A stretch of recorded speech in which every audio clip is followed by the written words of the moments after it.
All right, let's get right into it. We think of love as this safe, two-person thing, a partnership.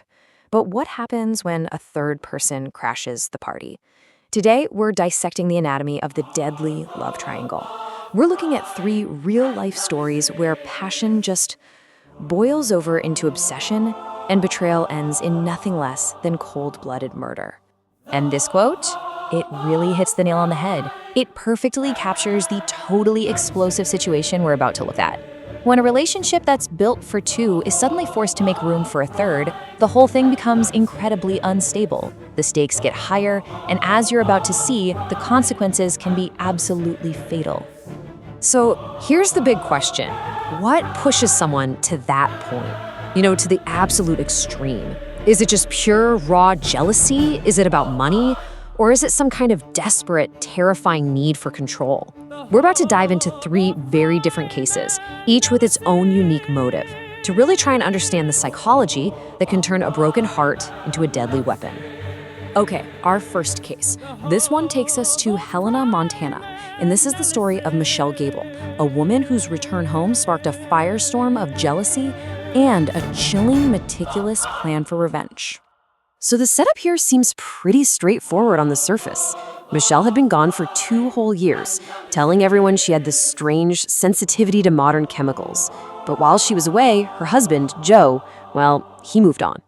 So when Michelle decides she wants her old life back, she just waltzes right back into her old home, only to find another woman, Sunday Bennett, living there. Now, what's so fascinating here is the stark contrast between these two women. It turns out, Joe had found everything in Sunday that was missing with Michelle. Friends described Sunday as fun-loving, happy, exciting. Michelle, on the other hand, was seen as manipulative, always unhappy, and using her so-called illness to get her way. So for her to see this happy new life, a life she felt was stolen from her, that seems to be what really pushed her over the edge. After getting locked out of her marriage and her home, Michelle's obsession just spiraled, and fast. She started stalking Joe and Sunday, digging up dirt on Sunday's past.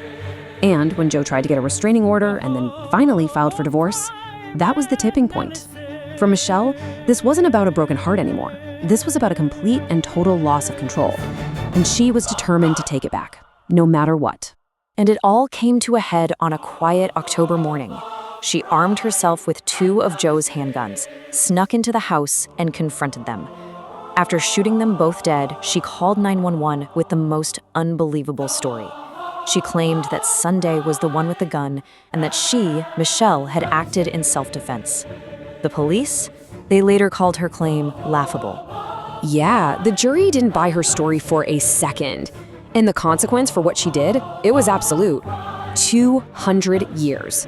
Michelle Gable was sentenced to 100 years for each murder, and she has to serve them one after the other. She won't even be eligible for parole until she's 99 years old. A lifetime behind bars, all fueled by a jealous obsession. So now we're going to shift gears. We're moving from a crime of pure jealousy to one of pure greed. Our second case takes us all the way back to the Roaring 20s and to a woman named Ruth Snyder, who figured out her husband was worth a whole lot more to her dead than alive. See, Ruth was a young woman, married to a much older, pretty successful businessman, Albert Snyder. But that romance, it died out real quick. Albert became controlling, treating her more like hired help than a wife. So, bored and restless, Ruth found the excitement she was looking for in the arms of a man named Judd Gray, a very straight-laced, married corset salesman. But this affair wasn't just about a secret passion. It was about a cold, calculated opportunity. Ruth somehow convinced her husband to sign a double indemnity insurance policy. What that means is the payout would double if he died from unnatural causes. All of a sudden, Albert's death wasn't just a fantasy, it was a seriously lucrative business plan. Their plan was as brutal as it was clumsy. They waited for Albert to get home drunk from a party, and then Judd, this mild-mannered salesman, struck the first blow with a lead weight. But Albert fought back hard. So it was Ruth herself who finished the job, strangling him with picture wire. Then the two of them just frantically tore the house apart to make it look like a robbery. But their whole plan just fell apart almost immediately. The police knew something was off with the staged robbery right away. But the real fatal mistake came when they were questioning Ruth. An officer just casually mentioned her lover's name, Judd Gray.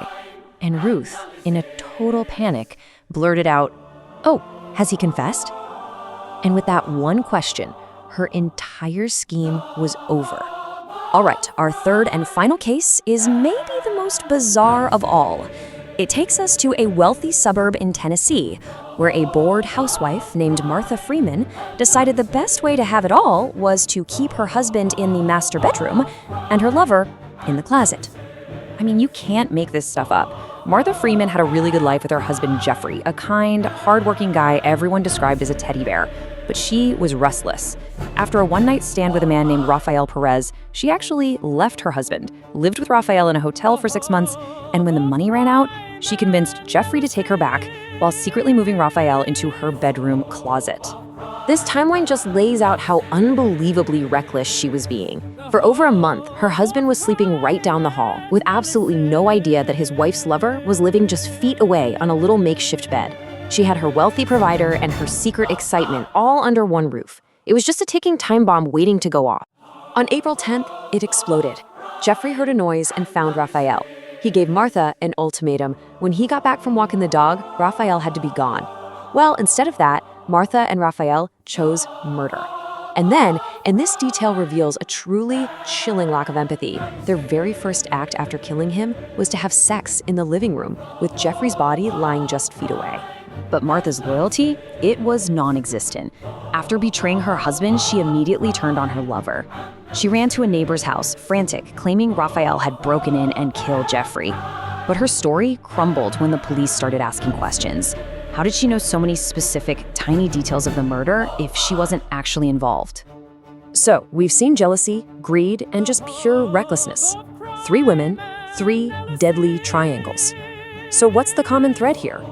Well, it's a fatal flaw in their thinking, a toxic mix of arrogance and desperation that led every single one of them to believe they could get away with the perfect crime. Each of these cases shows us a critical mistake. Michelle Gable's obsession was so all-consuming, it just blinded her to how ridiculous her self-defense story sounded. Ruth Snyder's greed made her sloppy. I mean, she hid the stolen jewelry under her own mattress. That's a rookie mistake. And Martha Freeman's ruthless need for self-preservation led her to betray her partners so fast, it immediately pointed the finger right back at her. But really, beyond just simple mistakes, their true fatal flaw was this profound sense of entitlement. They believed they were owed a certain life, and anyone who stood in their way became an obstacle to be removed, not a person to be mourned. And that really brings us to our final thought. These stories show this terrifying progression, right? From love and desire to a possessive, all-consuming need for control. It really makes you wonder, at what point does that line get crossed? And is it a line that exists maybe just faintly in all relationships? Something to think about.